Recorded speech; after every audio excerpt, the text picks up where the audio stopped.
Hey, it's Nikki with Dead Ringers, and we're excited to bring you kind of a spooky special today for our Facebook Live.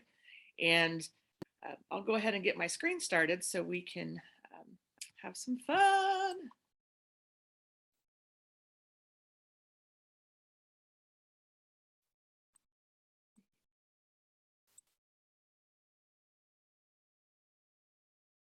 All right. Well, thanks for joining us today. This is our favorite time of year at Dead Ringers, going into the spooky Halloween season. And our cringeworthy calls today will be a fright fest. So, uh, as you know, we are irreverent. We always like to make light of things. So, our session today will focus around what we found to be some really scary situations and calls that we listen to. So, glad you could join us.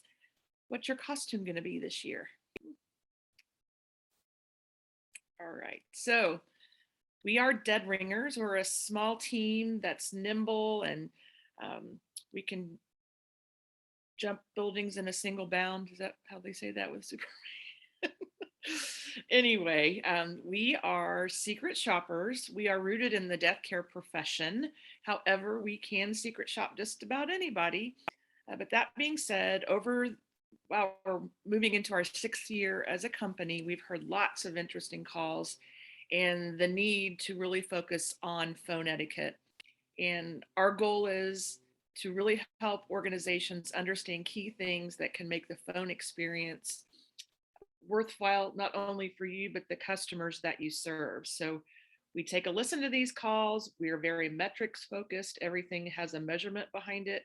And we work with our customers to move the needle from red, yellow to green. So that being said, check us out on our website, deadringers.co, for a little more information there. And we're going to share some of those secret shops here with you today in our cringeworthy calls, our monthly Facebook Live event. Ooh, isn't that awesome? So we changed up our look a little bit to be a little more creepy today. So we're hoping that you're not killing people out there with your business skills and phone skills. So moving forward, we say this every time, and it's so important. If there's a phone on anyone's desk, and we mean anyone within your organization, or if they're using phones to connect with customers using a mobile device, even that, they should be trained to use it. So I added that little quote in to this particular quote from my mentor, she doesn't know it, and guide, Nancy Friedman, the telephone doctor. So again, folks should be not only trained on how to use the equipment, running, that could be scary, but also the things to say, the etiquette to use, how it reflects your company is so important, and training is the key behind that. So moving into the last few episodes, we dedicated 6 episodes to the 6 pillars of customer experience.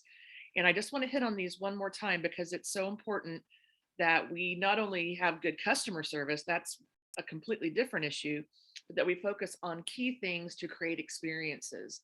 And we've heard a lot about that, and it is not necessarily a tried situation.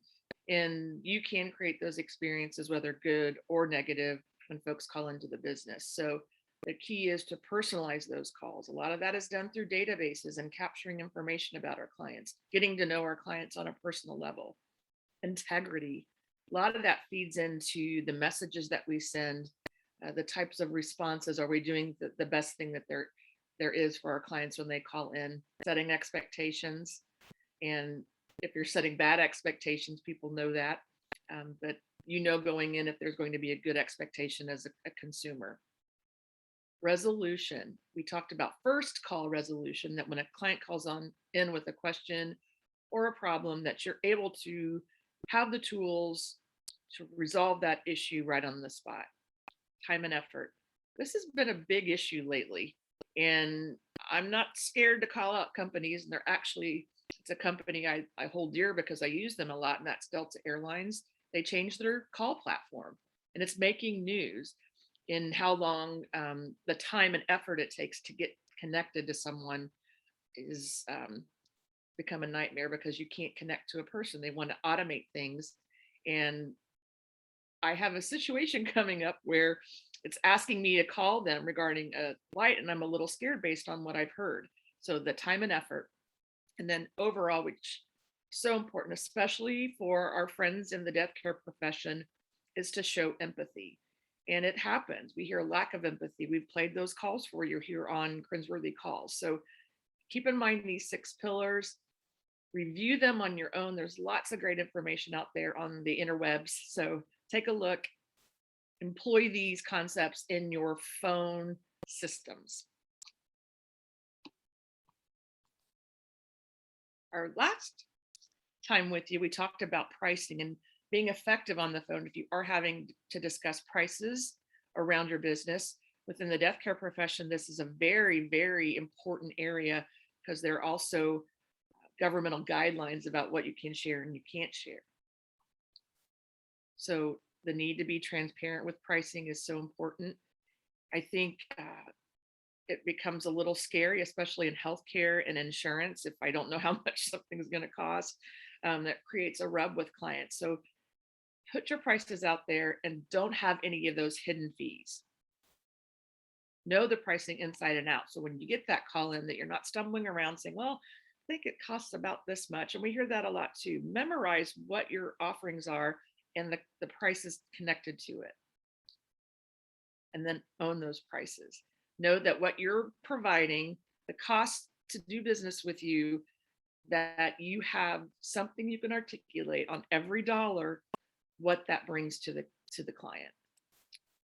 Okay, so we're getting started with our FrightFest today. We are going to have a little bit of fun with this as we move into the spooky holiday next week.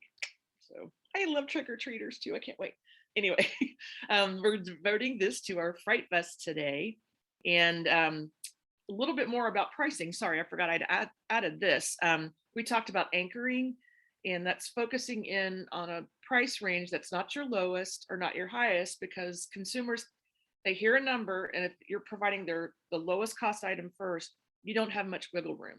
Our brains go with the first thing we hear as consumers and people. So focusing in on what I call the Goldilocks, what's the just right area, and where you can move up or down from there from a pricing discussion. So as I mentioned, we do I have a fly. Gosh, ooh, it's Amityville horror. So that, yeah, ooh. Okay, we rely too heavily on the initial piece of that initial information and considering averaging your prices. 7 days. That's The Ring. Isn't that an appropriate name for a movie? So we had a lot of fun searching phones and horror movies and all of that. So, but there was an expectation, there was a measurement there, and it's 7 days. And with this particular movie, after 7 days, you will you'll perish. So anyway, here are scary statistics, and we want you to keep these in mind. And again, the phone is the first impression a lot of times as folks call into your business. So this scary number, think about it, it's 6 to 7 times more expensive to attract a new customer than retaining a current one. And if you think back to the pillars of customer service, all of those things can help you to retain those customers, so you're not spending all of this money attracting new ones. 47% of consumers made the choice to switch brands due to bad customer service within the last year. So we were really glad to find this particular statistic because it's very timely. And I think what we're finding, and we hear a lot about the shortage of workers, all of those types of things feeding into that, and what we can do to overcome those particular issues. So we'll actually make a switch. And then 44% of consumers received the wrong answer from someone. I can't believe this. I feel like Mike Pence. Do you guys remember that? Oh, sorry. So they get a wrong answer, and there's nothing more frustrating to think you have something resolved and it's completely wrong. So it goes back to training, knowing your processes, all of those types of things when folks call into the business. So here we go. Here's our countdown for our FrightFest. Number 1. Hello. Hello. is this? Tell me your name, I'll tell you mine. I don't think so. What's that noise? Popcorn. You make it pop. I'm getting ready to watch a video. Really? What? Oh, just some scary movie. Like scary movies? Uh-huh. You never told me your name. Why do you want to know my name? So I want to know who I'm looking at. That scream. So I do believe they start every movie call with that one. So again, as I mentioned this, but you know, as folks call into your business, do they want to scream? All right, so here's our first call. Number 3. Is there a possibility that you could email me these pricing? You'll find them on our website. Okay. Okay, thank you. Good luck with it. Wow. Does he even have a soul? Oh, goodness. So we hear a lot of calls like this where they're not engaged, and I'm scared of this guy. He's kind of, a jerk. So don't be a creep. That's more or less, I think, what we experienced here in this particular call. If you're in a bad mood, avoid the phone. Or if you have folks within your organization that are creeps, don't have them on the phone either. So again, your attitude, your tone of voice is so important, and you don't want to come off as scary, right? We don't want to scare people off based on how we're treating them. And that's really interesting. We get the concept the customer's always right. And I think that, in our minds as customers, we are, but we don't want to scare people off with our own attitudes. And we're hearing that a lot, I think, even from business owners, that they are not connecting because of their mood or just their personality. And this guy is almost passive aggressive. So I think sometimes we will sugarcoat things, and when really we're being passive aggressive, the whole good luck with that thing on the end, really, it's mean. He's a meanie. He's scary. So service without a soul. Have a soul. Delight in death. Trying to prepare. Okay, and what county do you anticipate the death to occur in? Pierce County. Okay, and does he have a pacemaker? No. Okay, and about how much does he weigh? I would say about 160 maybe. Okay, and do you anticipate the death to occur in a residence, a long-term care facility, or a hospital? Right now, he's still at the residence. Okay. So if he happens to pass away at home. All right. So this particular client offers a very simple cremation process where I can do a lot of things online, or I can do it by phone. And it's really a low cost option. And it becomes a simple way for folks to plan. But this gal is almost like, oh, okay, your tone of voice. So it's really important that we think about where our clients are. And it's kind of scary that it almost sounds like, she's delighting in death. That's what we thought about here. So the tone of voice is so important. That kind of lilt at the end of her discussion really shows that she's doing this from a transactional way of things. So I don't know if you've ever felt that or not, but when you become a commodity, you commoditize your product, all transactional, you just can't do that. Even if it is a simple option for those of out there listening that do have maybe a cremation society, those types of things. When it comes transactional, you take away that personalization if we think of the pillars. So again, this gal in this particular instance had a loved one. The empathy did not even show that things were happening, and she got into a lot of technical and transactional issues there. So you got to consider the audience, right?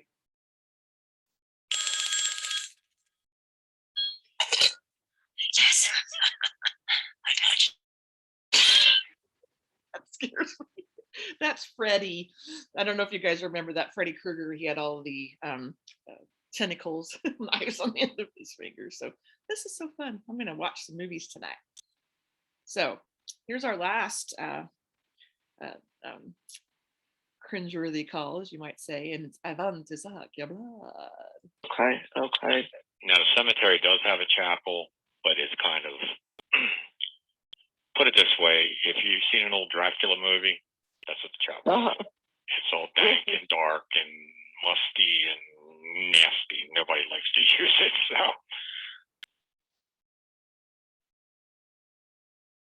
This call will forever baffle me. But have you called you lately? And I throw that out there to business owners. And this particular employee, he may have been disgruntled, I don't know, but these are the kinds of things he's sharing with clients. And so you really need to understand what folks are saying. And things like this can really damage your reputation, using even the term Dracula, really dissing your own stuff. It's terrible. So you have to believe in your offering. And, if the chapel's really dark and nasty, do something about that. So if you have an offering that's not so great, rethinking what that offering is, even if it is a facility issue. So believe in what it is that you have to offer. Okay. And beware, is it a trick or is it a treat? So when I'm calling into a business, is this some kind of trick? And being transparent, we talked about that, or do we truly provide? I am so sorry, you guys. This is hilarious. This freaking fly. Is it a treat? So what we covered here today, our first one was service without a soul.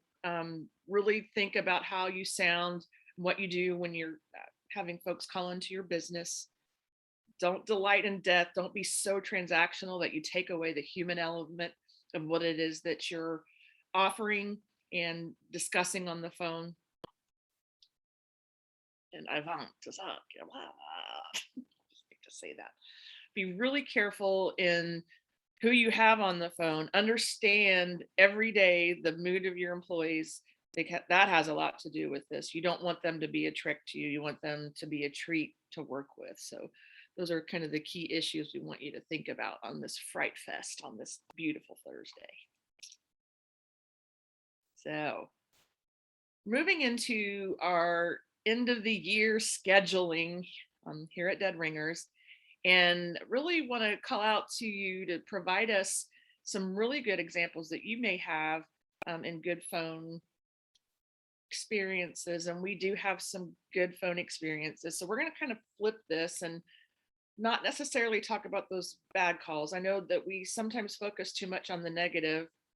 We personally feel that it's important to show things and not be Pollyanna about it. Say, oh, well, we could work on this. I think it's time to be a little brutal about what we're hearing when we place those calls into businesses. So we want to turn that around a little bit and have a positive experience as we approach this Thanksgiving holiday here in the United States. So we're going to give thanks, and our calls will be calls that we are thankful for, calls where empathy is shown, calls where personalization is an option, where the time and effort doesn't take up all of our day in placing calls into a business. So I'm really excited, though, to share the empathetic part of what we're hearing in some of the calls, and of all of the issues that we see facing companies, not only the death care profession that we support, but is this lack of empathy and not connecting or putting ourselves in the shoes of our clients when there is an issue or there is a problem. So this will be month on Thursday, November 11th at 2 p.m. Eastern Standard Time. And we'd love for you to reach out to us at our email, info@deadringers.co. If you have some thankful things that you would like to share with us, we would love to have a special guest. So if you're willing to be a guest for us, that will be awesome. And we could even interview you almost in a podcast format. That would be awesome. So I know I'm thankful for being able to meet with folks that are really like sponges and want to do the best that they can in working with families. I'm excited. I'll be going into Orlando next week to work with 50 professionals within an organization to really elevate their phone skills to the next level. And it can be done. And if you have any feedback on how that's worked for you, especially from a thankful perspective, we'd love to hear your feedback. So please reach out to us. You can call us even at 844-767-1313. Just realized that. Thanks, my colleague Mandy. She's so good with little details that I miss. But anyway, really appreciate your time today. Don't create a fright fest when folks call into your business. I mentioned Delta, the experience that I have dreading. I'm scared to call knowing it may take up most of my day. My other issue is I have a train trip planned for Saturday, and they've reached out to me saying your trip's changed, but there's no information behind it. It's like the ghost train. So my itinerary's changed, but they haven't told me what it is. So things like that that create this whole time and effort issue where I will have to call in with all the missing information. That's scary. So anyway, I'll get off my little soapbox there, but always enjoy having you on our cringeworthy calls. We want you to be thankful with us next month. So feel free to reach out to us via email or through our phone number, and we'd be glad to chat. So thanks so much. I hope you got your Halloween costumes lined up and your 10 pounds of candy ready for those trick-or-treaters. I know I am. So again, thanks for everything, and we hope you can join us next month.